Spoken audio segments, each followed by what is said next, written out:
Welcome to Music, Movies, and More. I'm Mike Lane. You can follow me on Twitter at Mike Lane Act. That's MikeLaneAct. You can find me on Facebook at Mike Lane Actor, and you can email me at MikeLaneAct@yahoo.com. So this is Music, Movies, and More, and we're going to talk about amour. Not amour as in love, because even though I love the man next to me, I'm not in love with him.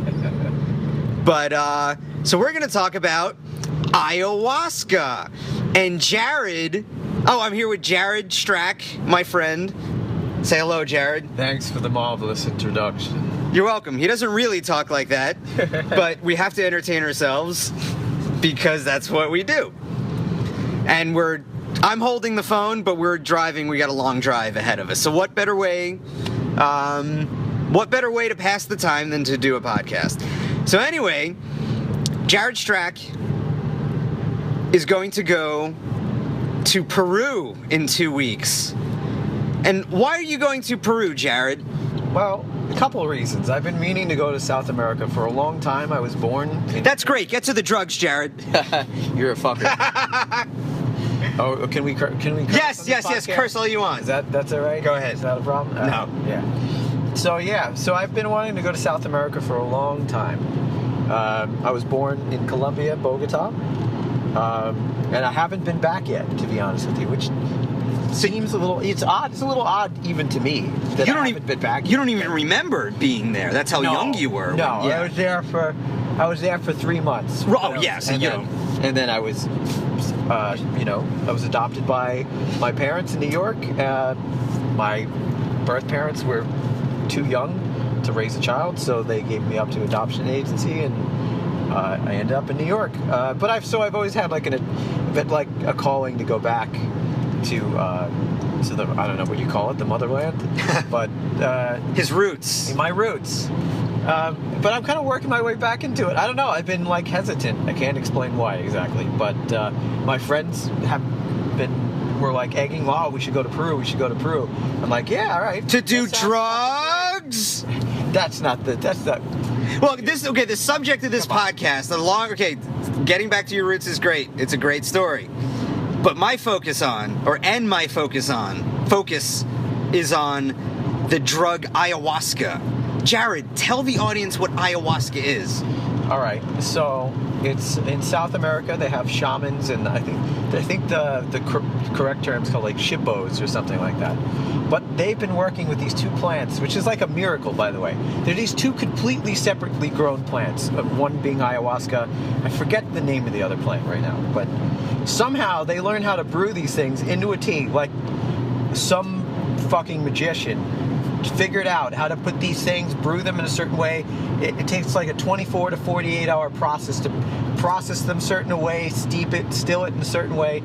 And what it does, basically, it acts like an MAOI inhibitor.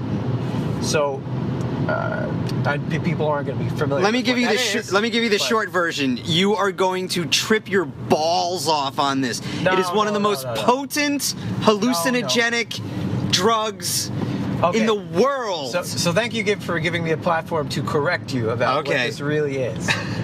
And which is why I started with my journey, by the way, because it's the reason I'm taking the plant. It's unlike, it has a reputation of being it's like tripping balls and mushrooms, right? It has, that's where you go there. There are a lot of, it's like ayahuasca tourism now. So a lot of people do go there just to have this fucking cool, trippy, psychedelic experience, but that's not really what it was designed for.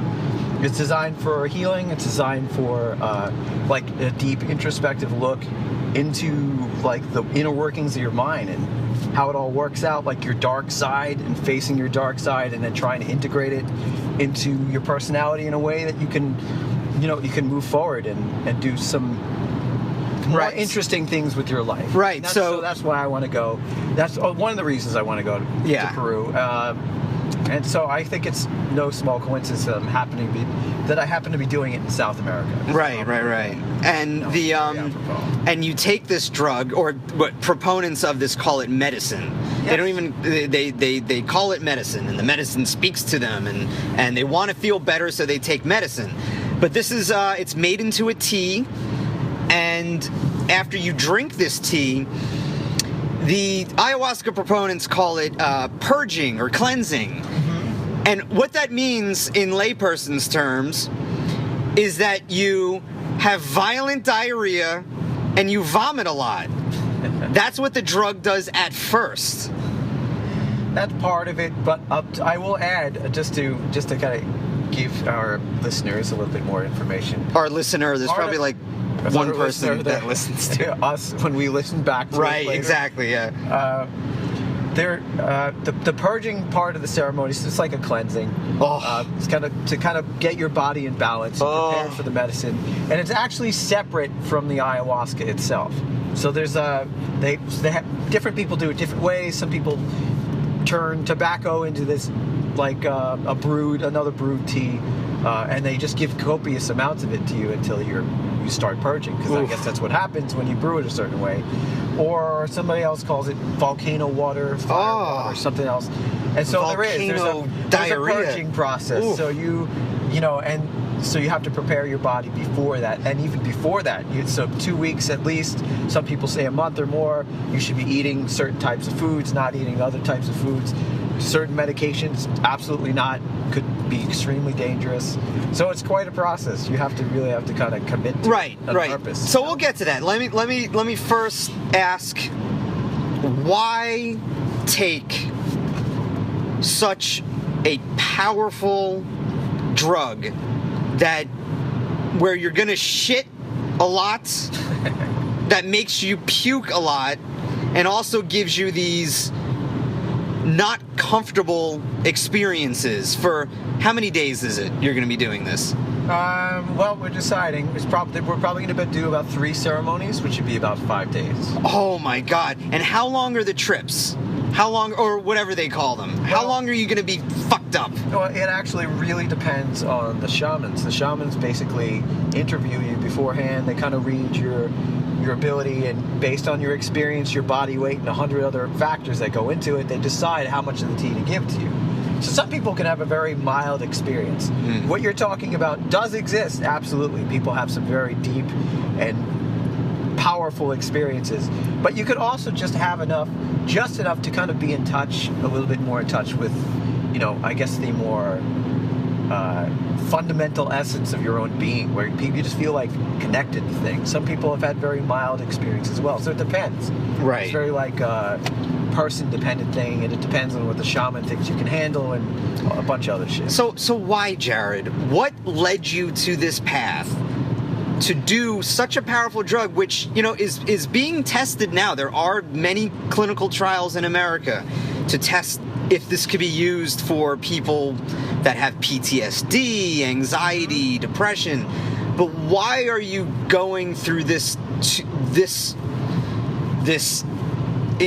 journey right now? What led you to it? Well, part of it really is just my personality. My personality is, I'm always on the edge of. First of all, I study psychology, so give you an idea about that. I'm involved in 2 or 3 groups that are related to psychology. I really love learning about like the edge of what's possible. The doors of perception. Yeah. Not just hallucinogenic stuff, but really like learning tools and stuff to figure out, there's got to be a way. For me, I've always grown up curious. I took apart computers. I'm like 11 years old, and I would piss off my family and do all this. My family never understood me for this reason, because I've always been the creative type. So I need to take things apart, put them back together. Like, that's fun for me. And I can vouch for Jared being the creative type. He's an excellent musician. Excellent. I wish I had a website so I can plug it. But I know. I've been excellent. Slacking. I've been slacking. You can play anything on guitar. But go ahead. So you want to. So in essence, just like the computer, you plan to take apart your mind. Yeah, I want to reintegrate. I want a holistic sense of pulling myself apart. A putistic sense. Together. A putistic sense. A shitistic sense. Yeah. Now, are you doing this ceremony in a hut? Where is this going to be? Is this going to be in a building with walls and a bathroom, running water? Yes, please. Well, it's a modern, not malaria. They have a modern facility. But, however, I don't know the actual ceremony they may do in a traditional way, which is you're supposed to have in something called a maloka, which is basically a giant kind of like tent-like structure, but made with wood and bamboo and covered with, you know, forest. And this is good. Is this in the jungle of Peru? Yes, it's not the jungle. It's not like there's certainly some of these retreats are deep in the Amazon where it's like at least an hour or two from civilization. Are there jungles in Peru? I'm so ignorant. Yeah. Yes. Oh, okay. Oh yeah. Yeah, there. Was the Amazon, Peru. Oh, okay. But no, this one actually. One of the reasons I picked it is because it's 15 minutes away from the nearest medical facility, which is Which you would like. At least in my first time, I would end up bringing two of my friends. I would feel like a major ass being the healthcare practitioner that I am. By the way, I'm a nurse. He's a nurse, psychiatric nurse. Yeah. So I would feel like pretty much of a shit if something did happen and we're like, oh, sorry, we're in the jungle. So you would feel like a shit while you shit. Yeah, I knew you were going to do that. I see what you did there. See. So when you go to Peru, where in Peru is this? So this is it's called Iquitos. Iquitos. I'm probably butchering the pronunciation there, so I apologize if any of the listeners actually know how to pronounce the city. But it's about like maybe 30 or so minutes from Lima? No, not. Oh. It's the other major city, which is near Machu Picchu, which for some reason right now is evading my memory. It's been a long day.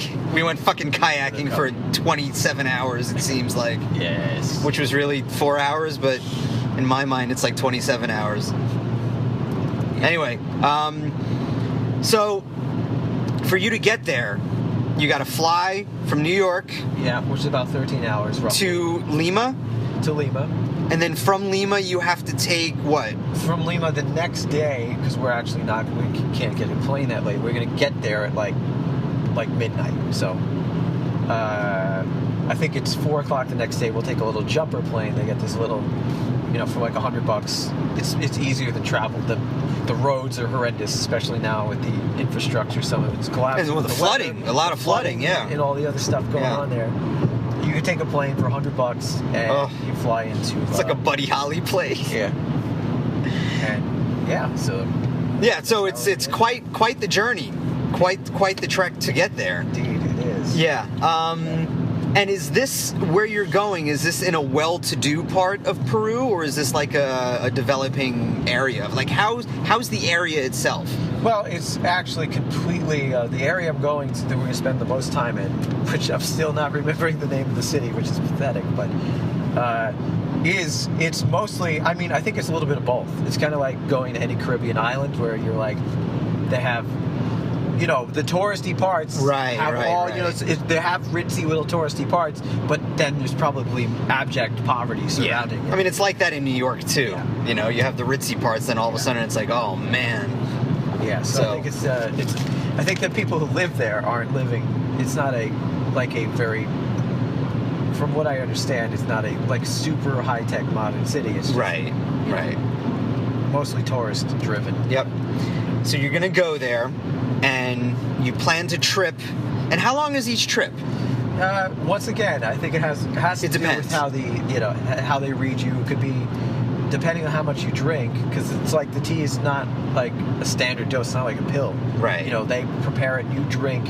They'll give you a certain amount. Like they'll ladle it out of this big cauldron thing, and then they'll put it in your cup. And based on he kind of like size you up and look at you and figure out, you could use about that much tonight, or that type of thing. And I hear it's supposed to taste awful, right? It's supposed to taste bitter. Oh yeah, like horse shit. Oh, like literal horse shit? Probably not. Probably worse. Probably worse. Man. I heard that. Yeah, that's probably one of the more difficult parts, is trying to get it down your gullet. I would ask, if it's so goddamn special, why does it taste so bad? But then someone will say it's part of the journey, man. Yes. You have to.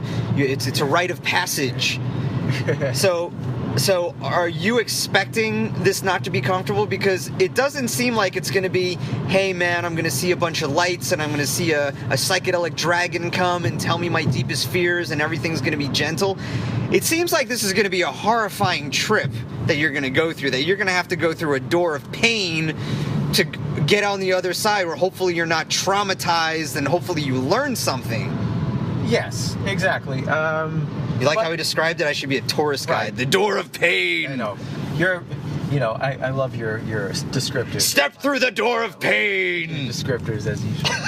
But no, actually, I appreciated the podcast that we got to listen to. It was Amber Lion. Amber Lion, yeah. Yesterday. It was an old one. That actually helped me a little bit because I think I was trying to, this is what I usually try and do in any situation where I don't know what's coming. I try to over-prepare. Sure. I try to listen to everything I could fucking listen to. And to an extent that's, appropriate. Obviously, you should know what you're getting into and be prepared for it and all that. But when it comes to this thing, from what I understand, the less expectation you have of what's supposed to happen, right, the more open you're going to be to whatever does happen. Sure. And then you won't be fighting the experience, because the key from both from that podcast we listened to and a bunch of others, it seems like the only thing there's only one thing you shouldn't do.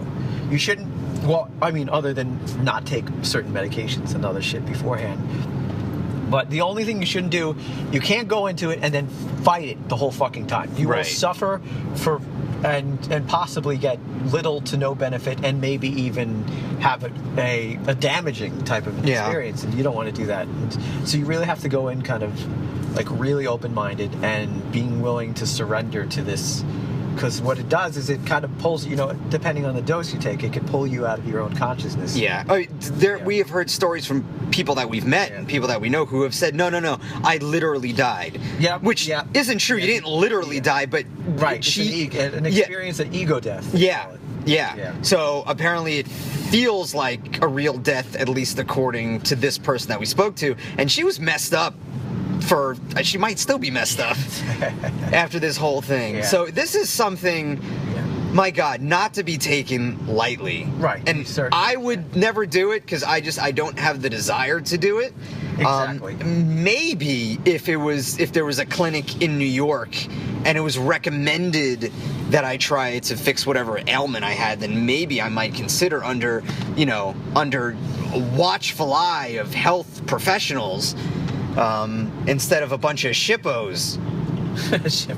If shippos are hungry, does that make them hungry? Will be singing Icarus. Try to remember that. If shippos are hungry, does that make them hungry shippos? Oh, no. That's terrible. Oh, and they're going to be... So the shamans, the people that give you this, I guess it depends on what location you go to, because some shamans have been doing this for like 50 years, but others might just be, I don't know, a hippie that from Wisconsin that 10 years ago was like, hey man, I like this ayahuasca stuff, and just fucking stayed there. There's some unfortunate parts that we really had to kind of like research some stuff and make sure we're going to people that were relatively reputable.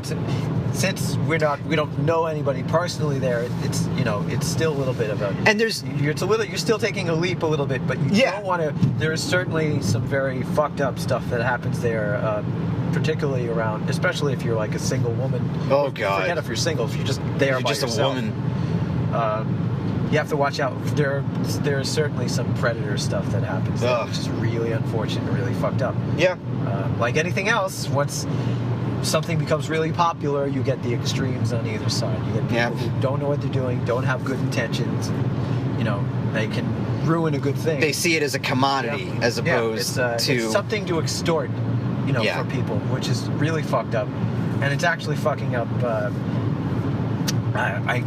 sourcing of the plant and how many people actually trust where they're getting the plant from. Yep.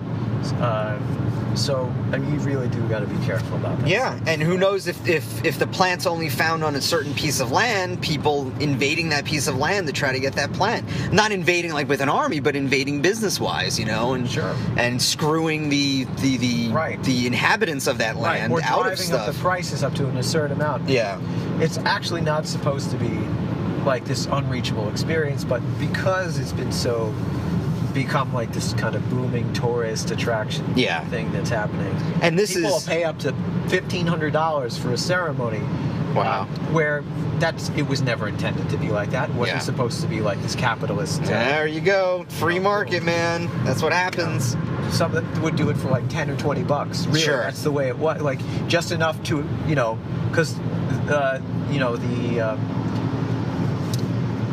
the shamans that really are into this, the real shamans, the people that aren't there to be predatory and make money off of this, are really there for it's this. They have this total commitment. Like some of them start when you told me the other day, right? They was like really young, like 5 or 6 years old. Yeah, it's like a rite of passage. Born into it, and so they're totally committed. It's more about like respecting the land, and they're just trying to like connect people to the land. And it's a spiritual. For them, it's a spiritual. Yeah, it's almost like religion in a way. For them. It's more about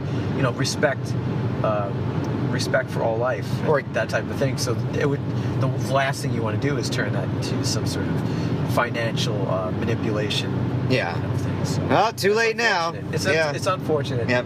And it's also used for religious ceremonies, right? It is. Yeah. It is. But this is something that is highly unregulated, where Americans are either going to underground clinics in America or doing the tourism trade where they're going to Peru, where, again, this isn't necessarily something that's regulated. So people like Jared are trying to do his own research and trying to talk to as many people as possible, getting anecdotes, getting things by word of mouth, which isn't necessarily the best thing to do when doing a drug like this, but it's really the only thing you can do if you really want to take this drug, because it's just not something that's regulated or even researched, at least clinically. It is being now. I think ayahuasca. Yeah. Wait, is ayahuasca being researched? I don't even know if ayahuasca is being researched now. I know MDMA is and psilocybin, but I don't think ayahuasca is. Ibogaine might. So yeah, this is something the DMT, which is the active chemical. Right. By the way, just to give it a little more background, as crazy as this sounds, this is not a chemical that's not already endogenous to your brain. Your brain already produces DMT. It's part of the sleep cycle process and what makes you dream. And like before you die, isn't it released or something? Yeah, I think so. I think so. That's what Joe Rogan said, and I don't know where the fuck Joe Rogan is getting it from. I don't want to say that for sure. Yeah, I don't want to say it either. I just said it, but I don't know. Yeah. We don't know for sure. But so it's not as if like other things, certain substances you put in your body was never intended to be in your body. It just happen to have this weird loopy effect. But this is actually produced in your body. Right, but this is such small amounts, right, or that it only it only happens in certain situations, like when you're in a certain level of deep sleep, and it's an overload of something that is in your body already, even though it's in little amounts. Like there's a certain amount of water in our bodies, but if we drink a lot of water, we're gonna fucking drown. So, not to say that you'll drown. No. I will look. Unless you fall into the water. Go ahead. Don't fall into the water, Jared. I think where Mike is coming from, in his point of view, is a place of great worry. Because clearly, we're very divergent in our opinions about this, as you can hear. I see it as he's got my back. I got your back. Out for me, and so he cares about the people around him, and it's a risk. I would never say I'm not taking a risk, because I am taking a risk, and I have to. If I'm not willing to acknowledge that, I shouldn't be doing it. Yeah. But to also add, I will say there are ways of mitigating the risk. There are ways of there are certain things that if you do the research and you do pay attention to it. Now, nothing is 100% because I could get there and everything's a fucking lie.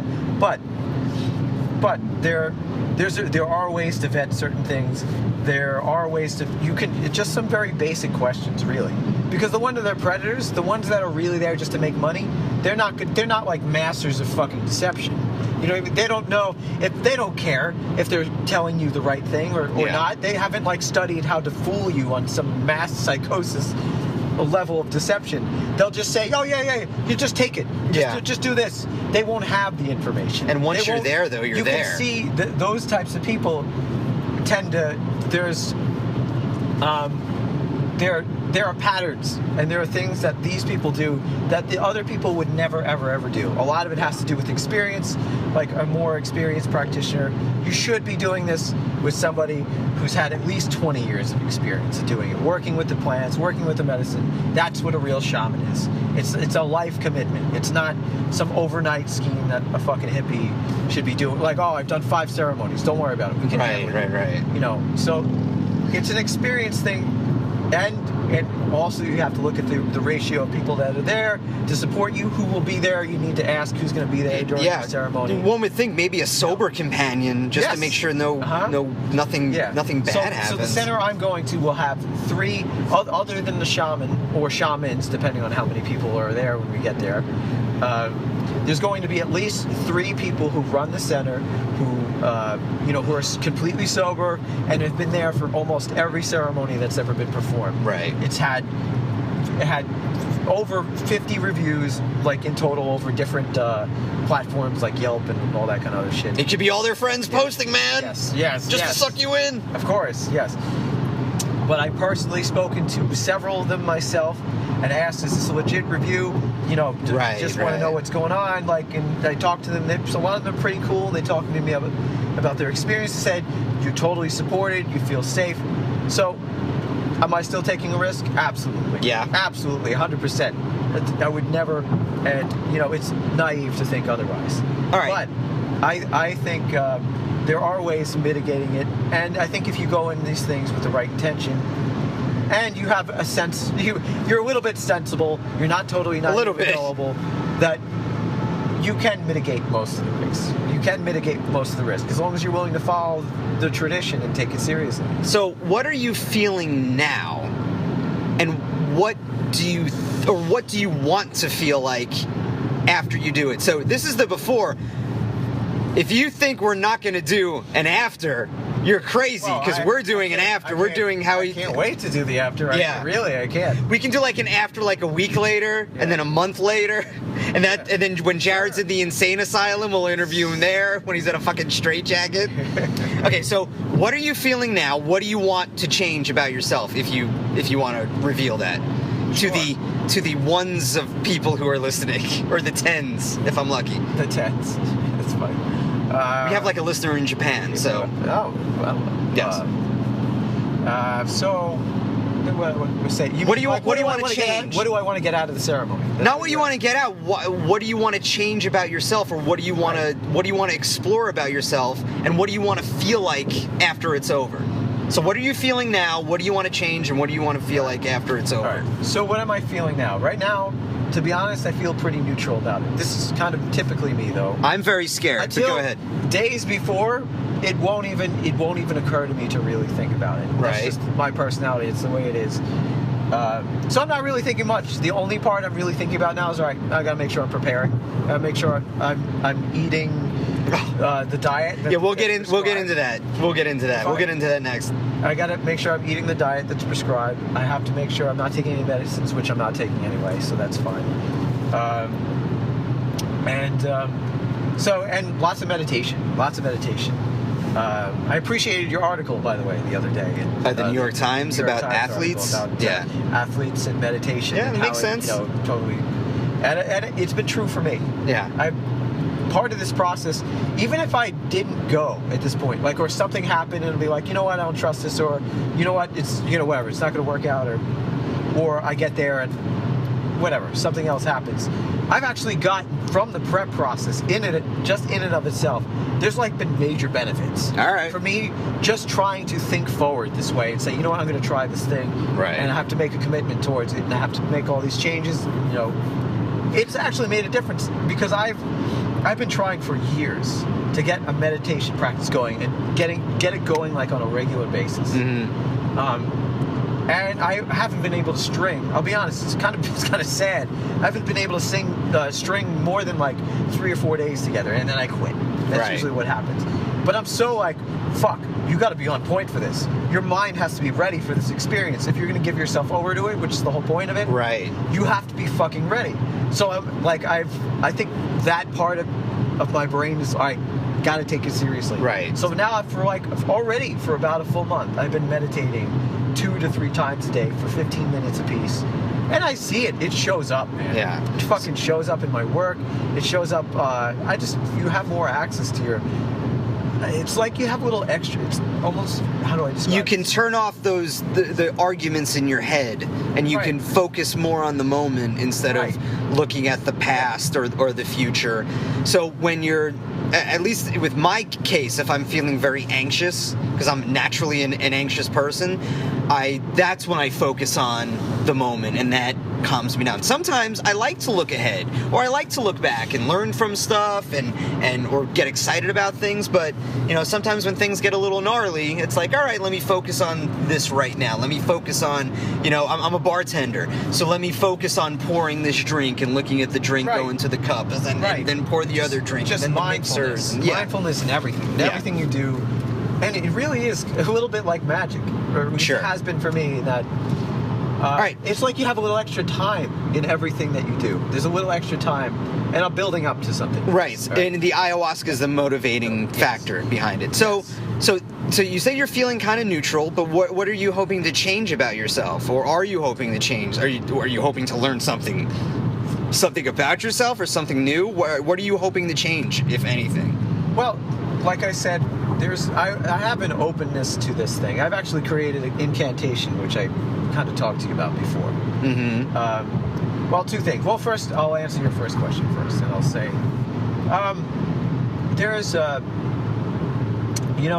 I've actually done a lot of work. I mentioned before I was adopted. That has given me I have had a very unique experience growing up, I feel, as a result of that. Like, I feel I've talked to other people who are adopted and other adoptees, and there's just certain things that go along with that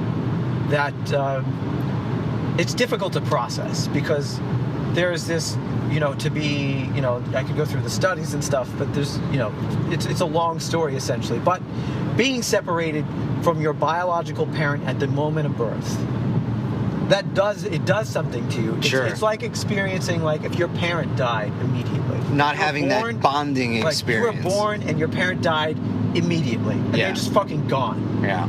But then it's also precognitive, so it's not even like you know what death is. Right. It's not even like you know that you even lost something. There's just this deep, like, longing or sense of loss. Abandonment. Yeah. Yes. Yeah. And there's this sense that you kind of like, because, I actually went to Stony Brook, and Stony Brook is a college on Long Island, a university on Long Island, a public university. Yes, thank you. A New York, State University of New York, Stony Brook. Yes. So this guy was like one of the top guys in the field about attachment, the way babies bond with mothers. And one of the most amazing things I got out of what he said is, and it helped me maybe understand my own experience a little bit better, is that moment, like when the baby's born and they're looking into the child's eyes, it actually starts the wiring of the baby's brain, like that connection. It's not just a nice thing, like, oh, there's a mother here taking care. It literally is like biologically. Oh wait, am I going the right way? We're lost. Shit. Oh my God, we can't even get back home, and you expect to go to Peru? Jesus, you guys, like. Well, and listen, a podcast here, we are doing a podcast, but and I must say this about myself. Jared and I can get lost in a closet. Yeah, we could. We really could. Some of these walk-in closets are big. That's funny. Shit. So what the hell was I saying? Oh yeah, all right. Yeah, okay, so attach. So you want to explore your feelings of abandonment, or your feelings about being adopted. That's what you think it's gonna show. My experience as an adoptee. Because I felt like there's always pieces of that I just could never put together. Right. I couldn't make sense of, because it's a lot of it, like the deeper part of it happened precognitive. Sure. I was literally seconds old, and you trying to process that. And shit. your biological mother might have had a stressful and very anxiety-riddled pregnancy, especially if they were young, if they were poor, or maybe they were, Bogota in the 80s. That was when Escobar ran. Well, to give you an example, Colombia. To give you an example, when my parents showed up there to pick me up, there were nothing happened, but nothing happened, but. To give you an idea of the times and maybe the environment a little bit, there were people on almost every street corner with machine guns. Yeah. So it was certainly like a martial law type of a country, and it certainly when I was born, there's some stuff happening now. I don't know if it's going to be for the better or worse right now, but But so there's anyway. So those pieces. The rebels, FARC. There's a ceasefire, and now they're trying to acclimate back into mainstream Colombian society after being in the jungle for many, many years. Right, and there's this whole supposed to be this whole political accord that's being signed, but it's not like it's. I don't think it's ending up. And they're being looked at as terrorists too. You know, the Colombian citizens who aren't in FARC are looking at them like, well, what are you doing? Right, because there's not a clear line like there is here. Oh, not even there is here, but at least you could say like you would never be afraid an American soldier is going to come over and like just fucking knock on your door for no reason. Not yet. So there's not yet. It's only been 6 months. Black helicopters. But yeah, so you're not. But there, it's the federales or the government workers aren't necessarily in have the best interests of the But then you got to worry about the rebels too. So if you're a citizen, you got to worry about the government and then worry about the rebels. Right, and if you're on the right side, the rebels sometimes will help you more than the government. Right. Yeah. So anyway, you weren't born in the best of circumstances in Colombia. Like, had you still been in Colombia, who knows? Right. My mom was from. I was only able to. What I know of her, I know from paperwork, basically. That's about it. She was maybe 14 or 15 years old. Didn't have any support. She was a young girl who just got pregnant, before she was ready to have a child. Unfortunately, she didn't abort me, so. Are you sure? I guess I should be thankful for that piece, and I am. So yeah, but there's still that longing or feeling like, well, why did you abandon me? You're my mom, and not feeling that I guess the oxytocin and the what comes naturally to babies and mothers, especially after birth. So that actually is a very typical experience. What you just described, mine is a little different. I have to say, mine's a little bit different in that. Hold on, one second to make sure we're going the right way. We're gonna end up in Delaware. We're supposed to be going to New York, and instead, I don't even know where we are. We're in Jersey. Fucking Jersey. On highway. All right, there we go. Yeah. We're back on track. Holla! So I've never felt like I have a coworker who also has a daughter she adopted from Colombia. That would be her experience is very much like that. It's sure. Feeling that sense of anger towards her birth mother, that sense of feeling like she was left on, and why and all that. To be honest, I never got that. I think that part of that has to do with how my parents presented it to me. I was 2 or 3. As soon as I could understand, that's smart.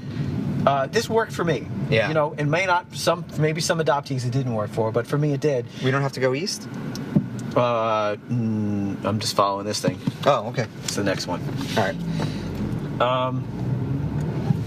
So I never felt like I never had this like resentment for my biological birth parent. It didn't pan out that way. It just kind of felt like it's just like something's missing. It's like somebody took one of your organs and they didn't tell you, and you're like, why isn't something's not right here? I'm missing an organ. How come nobody told me about this? But that's what it feels like. It feels like there's a piece that hasn't been integrated. Are you hoping ayahuasca helps you find your missing organ? Yes, my missing organ. The Tin Man. Not Oregon, not the state, because that's not missing, but his organ. We must find Jared's organ. This is turning bad quickly. Yes. So is that what you're hoping? Like this void kind of gets filled through? No, because that's not what it's not. Because you don't want to expect anything. Well, not only that, it's not designed to do that. Actually. Okay. What it's supposed to do is just kind of put you. Well, I've been to give you some other background too. I've been through. Like deliberately and intentionally, I've been to different types of therapy. I do all sorts of different groups, psychodynamic stuff. That because everyone has anchors and things in their past that just doesn't suit them. Stuff that happened in their past, either passed on to them from their parents and experiences they had or messages they took on. That don't serve them, that like sit in the back of your mind and basically kind of suck your life force out of you. So I've always, just because I'm even beyond the adoption piece, I've always just been curious about like So what can I do about that? How do I organize things, or what's the next best thing that I can do to kind of put things in order in my head, in my life, in my emotional well-being? So it's like there's never been like a central issue. So I brought that up because that is a big piece of maybe what drove my entire process of wanting to be like self-actualized and to do that. But it's not like I actually feel like I've done a pretty fucking good job about. I don't feel the sense of that's a part of me. The adoption is a part of me, and there is certainly a piece in there that I feel like I could be more in touch with. Right. But I don't feel like this sense of that it has to be that. It has to be that. Yeah. That my life is ruined. That there's something underneath that, like, there isn't this. I got rid of that. That took a long time. I actually did have. I had a victim mentality for a long time. I did, and it was difficult. It was difficult because I started to feel like, I just can't do it. Instead of it was just a lot of pour me, another drink. Or even I had a tricky way of doing everything with myself. So I never followed any trends. So to hide that from myself, it was never even like that. It was just like, I probably can't do it. I would just say subtly I would never even tell failure. People that. I would never even tell people that. I wouldn't say anything. I'd have a smile on. I'd go into things. I'd be like, all right, I'll try it. But in the back of my head, as I'm doing everything that I was doing, I'd be like, I'm probably not going to do it well. Right. I'm not going to do this. I'm not very good at this. So I had that tape running. And I've actually done a pretty good job about looking at that and kind of working on it. To me, this is really just the next step.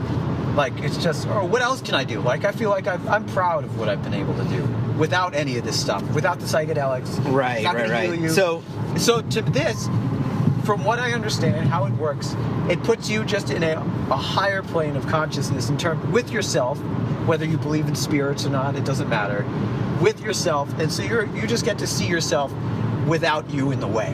You get to see yourself in this really totally honest way. After you shit and puke. And puke. And it has this totally like clear and honest picture of yourself. And that's what I want. I want to be able to see that. I want to see how all the parts fit together. Yeah.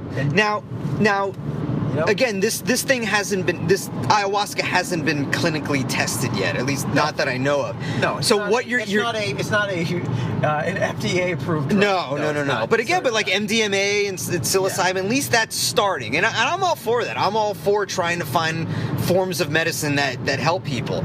So I'm just wondering, because you're hearing a lot of anecdotes, you're hearing a lot of stories. And I just wonder, and then you hear the success stories. I felt so much better after doing the ayahuasca. I no longer have anxiety. I no longer have depression. I can now live a full life. You've heard a lot of from the pro side. And the con side, people still feel anxious after it, and they don't feel good on the other side either. So I'm just curious if there's a placebo on the positive side, and then there's a nocebo on the negative side. If the drug isn't really doing this, but it's just a trigger to make you feel the way you want it to feel anyway, and you just use the drug as a way to get there. Well, it's because I would reframe that a little bit differently. So but you're essentially maybe like foundationally correct. Because that's what I was going in before, and then I got sidetracked a little bit. Right. The drug doesn't do anything for you in that it doesn't turn you into this better person. It doesn't make you suddenly like this evolved human being where everything's better and you're happy and la la la. That's delusional. That would be, if that's what you're going to do the drug. That's not. Then don't. Thinking that it's a magic pill. Yes. Don't go to that do will the solve drug to do that. Everything. That's not what it's for. That's not what it was ever intended for. And then you won't be ready for it. And then when you get smacked in the face with the reality of being under such a vulnerable position, and you're not ready for it, it will kick your ass. And not to mention, you'll be puking and shitting a lot. Yes. Just that alone is, oh my God, just humbling. I can't help it. It's on my mind. So that's not it. It just gives you a clear, unhindered picture of who you are and how things work, and it doesn't allow you to bullshit yourself. Right. Which is what I want. So the work and the change comes afterwards. Right. The work and the change comes afterwards. It could take We're not there yet. We're not there at after, but we will be. It could take a year more to integrate. So this is just from hearing stories from people who have done it. The many stories that you're hearing on social media. And if anybody's interested, I strongly suggest you can Google a Rolling Stone story about psychedelics. We're in July 2017. I think it was in the March issue. I could be wrong, but if you Google Rolling Stone psychedelics, there's a good, balanced article about all these kind of drugs, written from the point of view of the writer who experienced a lot of these.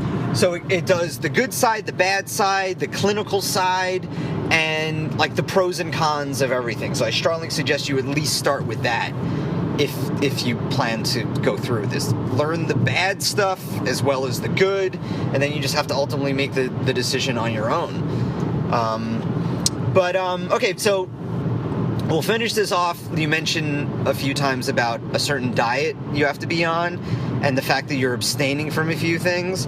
Why don't you talk about that a little bit, and I can laugh while you talk. Go ahead. Yes, I know. This is Mike's. It's been bothering me for the last. Yes, wait. I'm laughing already. Not the last 24 hours. For the last since ever I announced that this is what you had to do. Yes. Go ahead. Go ahead. Like I kind of started talking about that before. There's a prep process. That's involved. Where did you hear about this prep process? Who has told you this? Because I read about it in the Rolling Stone article, and it seemed fucking extreme. But where did you hear about this? Well, there's a few things. First of all, there's the medical side. Okay. Because it's the plant is an MAOI inhibitor, and for anyone who's not familiar with that, the drug has many contraindications, meaning that there are many types of different chemicals that interact with it in a bad way, and you don't want that. So, certain types of foods, like fermented foods, like red meats, usually. Fish is okay, I think, as long as it's not cured. There's so a lot. No red meat. No red meat. No. But you can have fish. But you can have fish as long as it's like fresh fish and it wasn't, and it's not cured, because it can be frozen. It can't be fermented. What happens if it's wild fish that's caught but then frozen? I think that's okay. I think I would have to check on that though. But right. Well, so the idea behind this, it's a very clean diet. Yeah. So think of it this way. Look, you can get stuck on any one of the elements of things, because there's so many more things that they're asking you to do related to preparing for this. Oh God, but the whole point of it, the intention behind it, is to make your body as clean and pure as possible, essentially, so that there aren't any distractions, and so that when you do the purging process and you go through this, you're not like stressing your body out to the max. Because I mean, it's a good. Some of this is a good idea anyway. Right. You want to eat healthy. You want to eat. Yeah. It's horrible. Yeah. No processed food. This is the way many people eat anyway, and they're supposed to eat. I mean, it's the way I eat most of the time when I'm not having fucking potato chips after kayaking because I couldn't find any food. Yeah, pork rinds. Jared eats pork rinds. Those are totally pork rinds. It wasn't. It was potato chips, and I had. Tell your vegan friend listeners that you ate some pork. No. My first meal after kayaking was a banana, a cup of Starbucks coffee, and barbecue potato chips. Anyway, okay, so the diet is no red meat, no chicken, nothing, no fermented. Poultry. Yeah. I mean, no turkey. No, I think chicken's okay too. You can have chicken? Yeah, it's more to do with a lot of it has to do with how it's prepared, and, you know. Right. But nothing out of a box. Right, no processed. No going out to eat. Foods. Yeah, no Burger King. Nothing processed at all. And the way Jared eats, I don't know how he's going to do that. The kid's a fucking trash compactor. I could eat anything. He had like 5 slices of pizza in the past 2 days. Yeah, I have to say I'm very lucky. I had a coworker who's looking out for me, and she made me this whole vat of this delicious. It's just a beans with sofrito and this whole mix that it fits the standards of the diet, and it's so delicious. And I could totally eat it for 2 weeks. Jared's diet starts tomorrow because he didn't eat that well. Yes. But Jared's not a vegan, so it's you're gonna have fish. So to say it's mostly a vegan diet, but includes a little bit of fish and a little bit of chicken. So I'll probably I'm gonna juice in the morning. I'm gonna do like organic green juice, the way I make that you've seen me make it with apples and celery and all that shit. All that shit. And all that so he can shit. And you can eat eggs. So you can also eat eggs. It's like as long as they're not. There's no oils too. That's the other thing. No. I just hope there's food for you to eat once you go in Peru. Because do you want to have like the food, like the fresh food native to the country? Is that safe to eat considering you're coming from America and going to a different country? Yeah. Well, I mean, I'm sure I have to look at that a little bit. So we may have to prepare that way too, and make sure that there's a place for us to eat. Like, yeah, no, I can't go there and eat fast food. That's not gonna work. Yeah, no. So, can you imagine that? Where you get to Peru and the only thing to eat, at least for where you are, is like a fucking Papa John's or a Burger King. Well, that would ruin everything. That's totally not going to happen. Right. I'm just saying that would ruin everything. Where we're going, it's mostly very, they don't have a lot of the modern infrastructure of what you would see in a lot of other countries. But if it's strip malls and shit if it's like local food though, how would that? You have a sensitive. Jared's sensitive. He has a sensitive stomach. So if the only thing you can eat is locally prepared food, how would that operate? How would that go with your stomach? If I had no other choice, what I could do, like if there was nothing else, I can go to a supermarket and they have just like 3 things I could get. I could get certain types of rice, certain types of eggs. I could get certain types of beans, and I'll be totally fine. So if I really had to, there's stuff that's very easy to kind of throw together. Right. It wouldn't be a problem. Yep. So at least it's good. At least they're encouraging a healthy diet. Even if you're not going to be shitting and vomiting due to the drug, it's good to have this diet. Yeah. And that's what I've gotten out of it. Actually, I've gotten a lot out of this whole process. You'll probably feel you'll feel a lot better when you're not eating the crap you usually eat anyway. I agree. I agree. You'll just have to prepare your food. I suggest preparing your food. You may not have time to do it tonight, but tomorrow, if you have time, prepare your food for the week so you're not, because it takes a long time to eat healthy, to prepare all that food. Yeah. So if you do it all in one day as opposed to a little each day, you'll save, believe me, you'll save some time. Like I said, that's actually one of the reasons I'm pretty fortunate. My coworker already prepared me 2 weeks worth of this stuff. All right. So aside from the diet, what else do you have to cleanse yourself with? Go ahead. So, I mean, I'm not taking any current medications, with the exception of my rescue inhaler, which needs to be 24 hours without it. But all right. It's really important. So if you're considering this, it's really important that if you are on any kind of psychiatric or depression drugs or anything that has a similar effect. Any MAOI inhibitor, like a Zoloft, certainly MAOI, but those are any kind of prescription any SSRI, yeah. Those are bad because what'll happen is the MAOI inhibitor will interact with whatever drug you're on, and you can get something what's called serotonin storm, which is extremely bad. Oh, extremely bad. That stuff could be life-threatening. So if you're considering this, you really need to make sure. It probably feels really good for a couple of seconds because your serotonin's going way up, but until it does. Until it doesn't, and then is on fire. And then you die. Yeah. Until your brain is on fire, like too much of anything, like even serotonin. Yeah. Oh yeah. So it's very uncomfortable. So they recommend. So no, it's required. No prescription medications for how long? Well, there's a whole big fucking list, and you got to go depending on the plants that you're being used. So you have to check on the center. So much work. It is. It's a lot of work, and it should be. Yeah. Because why should somebody do this process? It's a party, man. And not fucking think about it. Like I think I'm blessed. I'm grateful that this process is hard, because if I'm not willing to do this, why should I? I should not be taking that type of risk. Right. I'm glad I think it's a good thing. Okay, so along with no prescription medication, what else, Jared, do you have to give up for at least 2 weeks? Right. Well, you don't hear the next parts are optional, but it's like anything else. The more, the better your brain chemistry is, which includes your testosterone levels and all of your hormone levels, basically. The more normalized and optimized your hormone levels are, the better the experience is. Not just the hormone, everything we've been talking about. But that's important too. So here's the one here's the one people get weird over.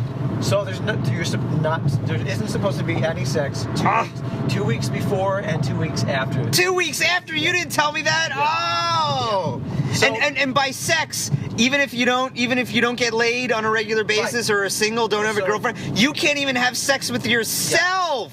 Yes, because what most people actually have no idea about, and they should, because a lot of this affects a lot of people. is that after you orgasm, whether you're a man or a woman, your hormone levels change. There's a sharp spike up, and then it goes down. Yeah. So that's why I feel so guilty. That's actually what happens to sex addicts, why they go into a deeper depression, like a self-reinforcing. That's why I feel so shamed. Go ahead. Because they because you're every time you orgasm, your testosterone level or your estrogen levels tank. They go up, and then they short spike up, and then they go down. So it's kind of like any other drug. They're like looking to rebuild it up, but their system never recovers because they just keep going. And it affects everything. It affects the way the way you eliminate, the way you eat, your confidence level, your focus level. It affects your irritability level goes way up. Yeah, because you're not even orgasming. No, that's not true. Really? This is a myth Mike has been perpetuating all day. This is my personal story. This is my personal anecdote. Maybe you need to look at that. And it's terrible for your prostate. That's true. No, that's not true. It is too. If you don't orgasm for a guy, that's not true. It decreases your chances of prostate cancer if you regularly masturbate. I'm sorry, Mike. I'm a nurse, and you're full of shit. I'm looking it up. I can't look it up. I'm recording on the phone. That doesn't. It's completely 100%. I'm irritable now. Actually, a lot of cultures do. Hang on, let me masturbate. Wait. Go ahead, Jared. A lot of cultures do this. Forget ayahuasca. We'll do this on purpose. Because it's terrible. Because it does. It changes your brain chemistry changes. I bet it does on a regular basis. Mm-hmm. It does. And not for the better. Not for the what? Better. No, it doesn't. No, it is for the better. Evolution wants us to propagate, so it gives us a reward when we do. There's nothing like it. For a twisted version. Oh, I love it when it gets twisted. Ladies and gentlemen, yes. So yes, there is an abstinence piece to the process. This is self. Look, no masturbating. Go ahead. So none of the no fun. With the exception of the SSRIs and the interacting medications, nothing is 100% mandatory. But to me, why would I go into this half-ass, being like, I don't want to deal with that, I don't want to deal with that, I don't want to make this sacrifice, I don't want to make that half-cocked. Right. Oh, God. Go ahead. Oh, God. We need trouble. We need to get you help. Why would I go into this? And if I know that doing something or sacrificing something for a little while isn't going to make this possibly a life-changing experience for me, which it has the potential of being. It doesn't mean it will be, but it has the potential of being. Why wouldn't I do everything in my power to make it that? Otherwise, why am I doing it? There's no reason to do it. If I'm going to be like, well, I don't want to give that up. I don't want to do that. This is a pain in the ass. I could do that. Are you imitating me? No, was that me? No, I guess it was a little bit. You're going to be hearing my voice when you're tripping. God damn it, Mike Lane. All right. So I can't have that mentality. If I have that mentality, I should not be doing it. Right. Don't do it. Right. Listen, Jared's all in. Nobody's making me do it. This is the way I want to do it. I'm going to fucking do it right. Yeah. And I think it makes sense to me. Now, the Rolling Stone article went even further, and they're saying don't watch any news. Yeah. Which, as an American in 2017, I find that unfathomable. I can't even fathom. I can't even say the word. I'm just so shocked. But or don't watch the news, don't watch violent TV, and that's like more than half of the programming I watch. Right. And so no alcohol, obviously. No alcohol. Yeah, no fun. Not to say you can have fun and not drink alcohol. I'm not saying that. I'm not. You remember that phase when you quit alcohol for a little while? You're like, no, I'm not going to drink. I was fine when it's not okay. I stopped drinking not because I had a problem. I stopped drinking because I was a raw vegan. I was a raw vegan, and as a raw vegan, there's no way you can process alcohol because your fucking stomach's always empty. I'm gonna do a podcast on raw veganism. Don't get me started on that. But so yeah, it's the same. I mean, and that's following suit with everything I just said. Certainly, you can watch the news. You want to watch the news? Watch the news. Right. But the idea is, it's kind of like a meditation you're going into. You're going into this deep process. It's kind of like torturing yourself. What you're going through. Would you go to an exam that's really important to you that could have a major effect on your life and how it moves forward? And just not fucking study? Right. Like, why would you do that? Or not drink the green liquid beforehand, or not, or fast 8 hours before a blood test. In Jared's point of view, this is the same thing. This is his fasting. This is his preparation. Right. It's part of the experience. And if you don't like that, and you don't want to do that, then you shouldn't do it, because that's the whole point. In which is all things that are aligned with my intentions anyway. Which is to be healthier, to look more after my body, to make sure, because all of these things make you healthier. There's nothing in this thing that says, especially the news and watching. It's just about negative energy. Right. It's about being like in a hyper stress state all the time, because there's so many things around us that put us in like a hyper stress state. Sure. And people are, you're just a lot of that, like the other stuff, like the food and even the sex is just like escape. Oh, yes. You're trying to get away because the stress is just like, it's overwhelming. Mm-hmm. And so this says, you know what? If you want to deal with this, you gotta step out of that space a little bit. You gotta commit to being a healthier human being. Otherwise, maybe you're not ready for it. Oh, sex is so healthy. Wait, is this we need a gas station, brother. Oh. Ridgewood Ordell, can I do this? I don't know. So This looks like a gas station. Okay, so we'll sum this up. No alcohol, no drugs, no.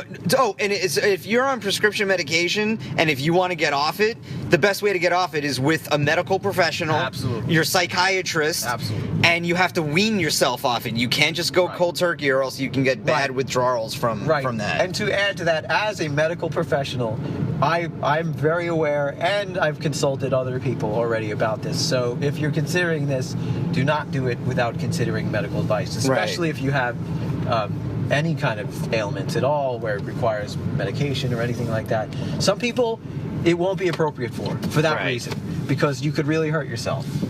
And for optimum, no sex, no drugs, no alcohol.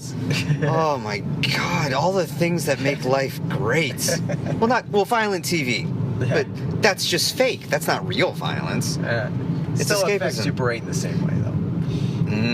No video games either. Yeah. Oh my God! So no fun, folks. That'll be the title of this podcast. No fun, folks. Ayahuasca's not fun. It's not meant to be fun, right, Jared? It is not. It's meant to be It's actually meant to be a journey inside yourself. It's meant to be a very difficult thing. Very difficult. It's actually It's meant. Now, some people maybe they don't start out with that, or they won't have it right away. But if it does something to you, it will be a journey, and that means there'll be struggle. It'll be for anything that's worth it requires some major growing. It's going to be your odyssey, your hero's journey. So this is before Jared's journey, and next time we speak, most likely he will be will have tripped balls. I will integrate. And testes and scrotums and all that kind of stuff. Heavy duty dosage for days at a time. Oh my God, I can't imagine an hour. I can't imagine 5 minutes of this, and you're going to be under for days. Oh. All right. Oi. Clearly, this isn't Mike's path. Oh, but I do I'm so appreciate tired. the interview. Yes. And I look forward to being interviewed when I come out and share my... So hopefully you'll have something to plug by the after. The ayahuasca will get you motivated to put your music up somewhere. So, that's it. I'll be motivated to plug, all right? Hi-oh! I know, you'll not have any orgasms for a month. Jesus H. Christmas. And it's not even Christmas, we're in July. Jesus H. Christ, Hooper. Oh, Jesus. All right, so you can find me. I'm worn out. You can find me at Mike Lane Act on Twitter, Mike Lane Actor on Facebook, and you can email me at mikelaneact@yahoo.com. If you have any questions for Jared, you can find him on Facebook at Jared Strack. Just type his name in there, and his profile picture is him singing. Jared has a great singing voice, too. And we're going into a creepy gas station now. Feel free to drop me a line. Drop him a line if you have any questions, comments, or concerns. And next time you hear Jared, will he be a changed man? I don't know. We'll find out. Have a good one, everyone. Bye. Shut off. I have to unlock it.